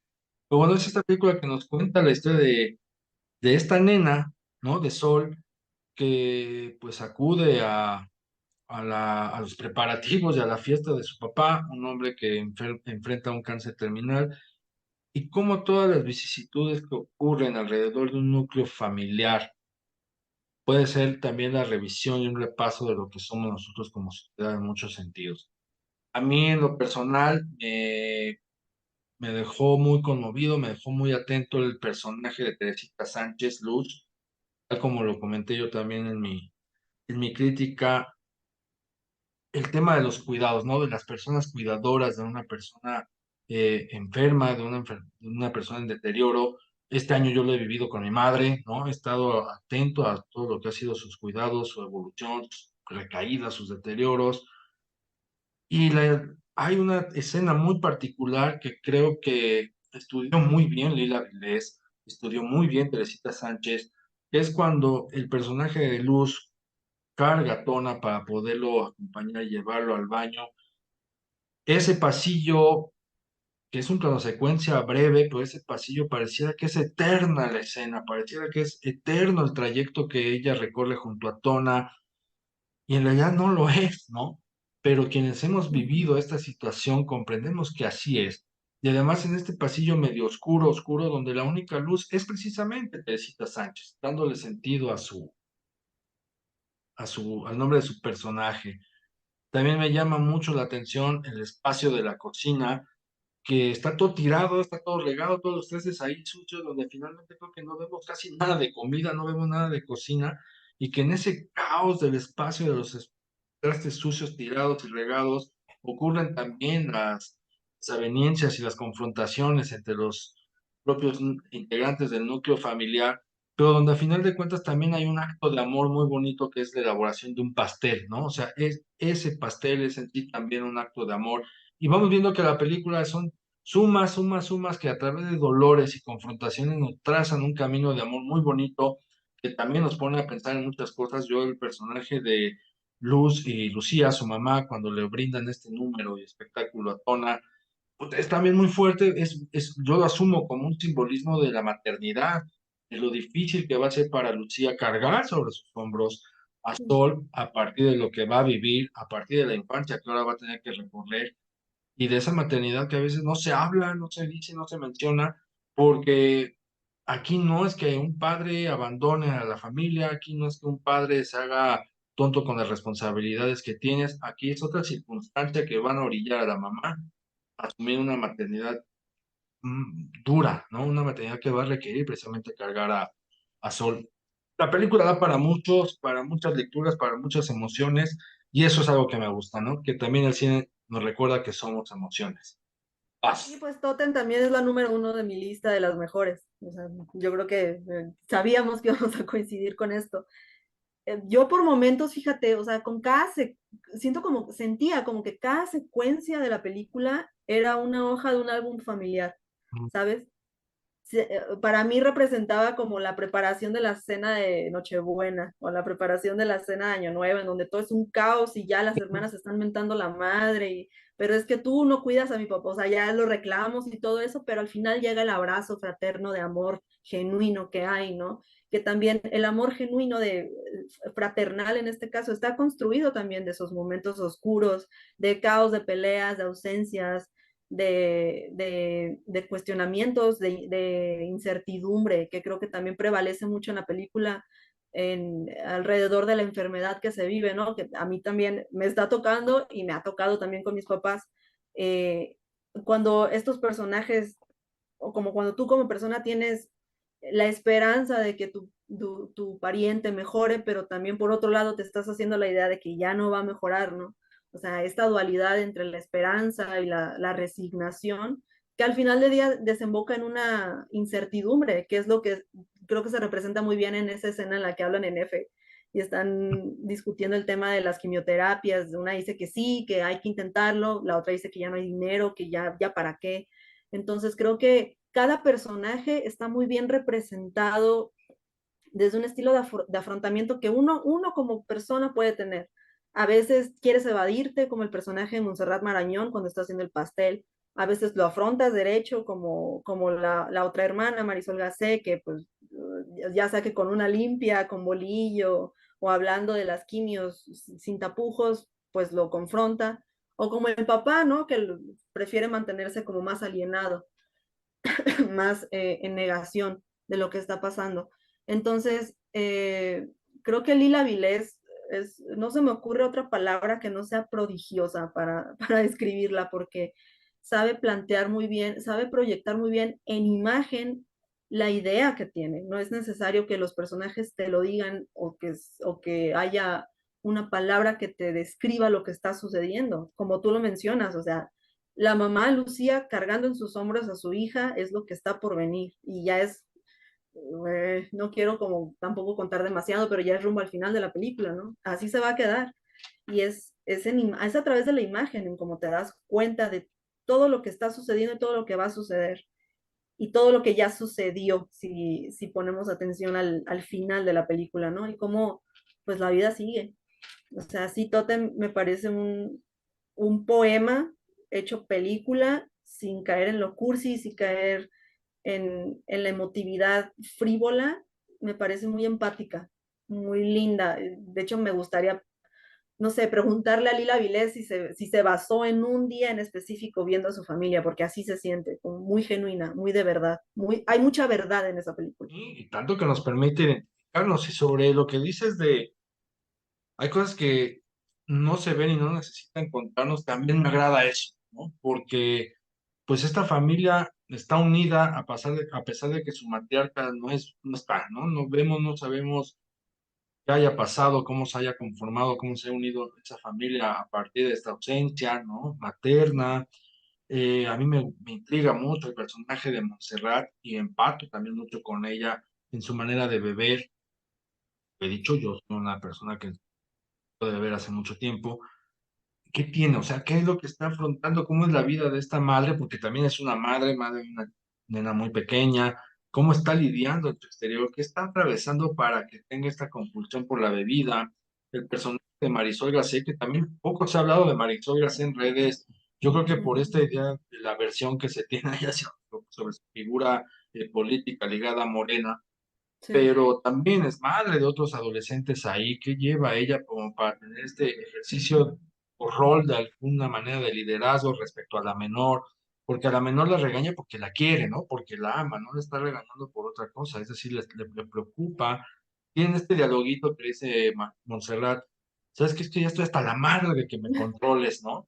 Eso es un diálogo que yo he escuchado de mis tías toda la vida, como decías, en la Navidad, en el Año Nuevo, se lo dicen todos los años, ¿no? Y sin embargo, Ujú. llega la cena y ya están pintando y abrazándose juntas, recordando cualquier cosa del pasado. Entonces, eso, ¿no? La cocina, te digo, siempre está tirada, regada, nadie lava los trastes, en fin, es algo con lo que nos identificamos. Este tema de los trastes, la cocina sucia, también a mí me gusta mucho. Por ahí mi hermana hizo un trabajo acerca de cómo las producciones audiovisuales procuran tener las casas limpias, ¿no? Los espacios siempre limpios como para cuidar lo pulcro de... No, Ujú. no, es como, no, la vida es así, este caos existe, adentro de este caos también se desenvuelve en un sinfín de cosas. Entonces sí, Totem también a mí se me hizo muy entrañable y recuerdo que lo vi en una sala con muchas personas adultas mayores, eso también me llamó la atención y que escuchabas cositas como, mira, así es tu papá, o mira, es que así es tu hermana, Sí. o así eres tú con tus hijas, ¿o no? Entonces escuchabas cómo cada cosita se identificaba y fue un ejercicio coral de emociones, voluntades y sentimientos ahí en la sala, donde a través de las risitas unos y a otros nos volteábamos a ver cómo somos esa familia, ¿no? A final de cuentas. Sí, fíjate que a mí también me tocó en una función muy parecida, también con muchos adultos mayores y gente de todas las edades en general, pero alrededor mío había muchas parejas, sobre todo de señores mayores. Y no te miento, o sea, la primera parte de la película era una risa total, la sala, o sea, que entre que la limpia con el bolillo o la niña con los parches esos con Montserrat diciéndole más rápido, este, es una película que también creo refleja muy bien cómo lidiamos nosotros con la muerte como mexicanos, ¿no? Que pues no deja de ser una festividad, no la dejamos de celebrar, de reírnos de ella y con ella también. Y poco a poco, a como iba avanzando la película, las risas se iban apagando, pero no en un aspecto, en un modo triste, sino en un modo en el que creo que nos sentimos abrazados por la película y abrazamos la película, sobre todo en esa escena bellísima en la que están en el cuarto, bueno, no voy a contar de más, están en el cuarto de Tona, su hija con su mamá, y creo que ahí está la verdadera celebración, entre ellos tres, nada más. Y es una escena Sí. muy linda, muy tranquila, muy tenue. Y creo que Y que, también esto es parte de la mexicanidad, ¿no? Y la celebración de la muerte. O sea, sí hay mucha entraña y hay mucho corazón en ello dentro de una fiesta. y esa escena que mencionas, la sumo al plano secuencia que yo comentaba del Ujú, espacio que recorre Teresita con, bueno, Luz con Ona, que la cámara nos está diciendo mucho. La escena que mencionas también, o sea, me parece un gran acierto de Lila Vilés depositar, dejar la cámara fija en el rostro de Sol, ¿no? Porque a lo sí, mejor pudo haber recurrido a un plano abierto o a una serie de cortes de eje, etcétera. No, ella lo deja en el rostro de Sol y esa mirada de Sol es, ¿no? delicioso. La película y es la película, ¿no? O sea, yo me atrevo a decir así, es la película. Sí, Te digo, mucho juega que la cámara está donde tiene que estar. O sea, también eso te habla así es. de cómo visualmente, técnicamente ya la traía dibujada Lila, o como que también absorbió los sentimientos y las emociones, no solamente de su cast, ¿no? Sino de los personajes que está ella plasmando. Así es. Me recordó mucho a lo que hacía Taboada en Veneno para las Hadas. No, Ah, no le mira, ponía, con la cámara no le ponía atención a los adultos, le ponía la atención a al los mundo a niños. través de los ojos de los niños. Así es. Y cómo Eh, influye su contexto en ellos. Por eso vemos las reacciones y las gesticulaciones de Sol, porque nos interesa verla a ella más que nada. pero ahora sí, para las conclusiones, mi estimada ahí, después de todo este repaso, ¿qué le auguras al cine mexicano? ¿Qué rescatas del cine mexicano en este 2023? ¿Hacia dónde vamos? ¿Qué le rescatas? ¿Qué nos falta por trabajar? Pues mira, creo que la palabra que resalta conmigo es propuesta, justamente. Creo que vienen estas nuevas, quiero pensar que vienen estas nuevas visiones dentro del género que sea, ¿no? O sea, no nada más en el drama, sino también se puede dar otro vistazo a la comedia, se puede tocar el tema del terror y del horror en México, tocando perspectivas como la maternidad, como muchas otras cosas que también nos aquejan y que nos interesan. Sí, y con esta vuelta de tuerca te refieres a, nos estamos saliendo de algo que durante algunos años, por lo menos en los últimos 4 o 5, el público identificaba como todas las películas, además de comedias románticas, son de narcos, ¿no? Exacto. Como toda la temática es narco, narco, narco, dolor, dolor, dolor, dolor. Sí, hay que decirlo, sí, hubo un momento en que el cine mexicano se concentró mucho en eso, Ujú. pero es que es parte de nuestra realidad, ¿no? Es lo que decía Julieta de Burrola cuando presentó Ruido en Morelia de gente que dice que no hay que hablar de esto, no, es que sí hay que hablar de esto. Si el cine se presta para seguir hablando de esto, hay que hacerlo, estoy completamente de acuerdo. También es Ujú. como que los productores digan, no es lo único, o sea, podemos apostar a terror. Otro de nuestros flagelos sigue siendo el cine de animación. Digo, en la Sí. última entrega del Ariel me dio gusto ver que hubo 2 largometrajes animados compitiendo por la estatuilla, cuando el año pasado nada más compitió una sola. Entonces digo, Sí, también se puede seguir apostando, voltear al cine de animación. Tenemos otro flagelo que es el cine de acción. Sí, yo sé que es costoso, que no se le ve con buenos ojos en la actualidad, pero ¿por qué no intentarlo también? También nos gusta la acción, somos un público tan amable que nos encantan el terror y la acción. Esa es la verdad. exacto, exacto. Y como ahí está el thriller, también ya hablamos, ¿no? De confesiones de señora influencer que habrán gustado o no habrán gustado, pero ya se están intentando películas cimentadas en este género, ¿no? También el musical, ya hablamos de La Usurpadora, ¿no? A menos de que no nos gustó, ya está una propuesta ahí. Entonces, ¿por qué no a partir de ahí incrementarla, mejorarla, pulirla, ¿no? La de mi maestra se comía a mi amigo también, o sea, el género infantil, ponerle atención a partir de otras visiones como el terror, como el horror, o sea, la misma Totem incluye mucho al público infantil en su película para acercarlos a la muerte, al tema, a la temática del duelo y la pérdida, que también lo viven y también lo sufren. Entonces, ver estos diferentes panoramas que tan solo una sola película nos puede traer, ahora toda esta cartera de la que ya hablamos también la enriquece muchísimo más. Finalmente, algo que quieras agregar, Anaí. Nada, pues ojalá la gente también no digo, vayan a ver cine mexicano como esa frase trillada que predomina desde hace muchos años, pero sí que investiguen al menos, que lean un poquito más, que no se dejen llevar nada más por los pósters o los trailers, ¿no? Muchas veces hay muchísima más sustancia detrás de lo que se ve en las campañas de marketing. Perfecto, pues amigos de Cinéfilos sin Apuros, yo ya saben, les invito a darle like, suscríbanse al canal de YouTube, me encuentran en las redes sociales. Bienvenidos sean sus propuestas, sus temas, ya saben que aquí la conversación cinéfila la hacemos entre todos. Yo les conmino a prestarle atención al cine mexicano, quitándonos dos cosas de la cabeza. Una, que todo es comedia romántica. Ustedes ya escucharon que no todo es comedia romántica. Y la otra, que el cine mexicano no es un género, ¿no?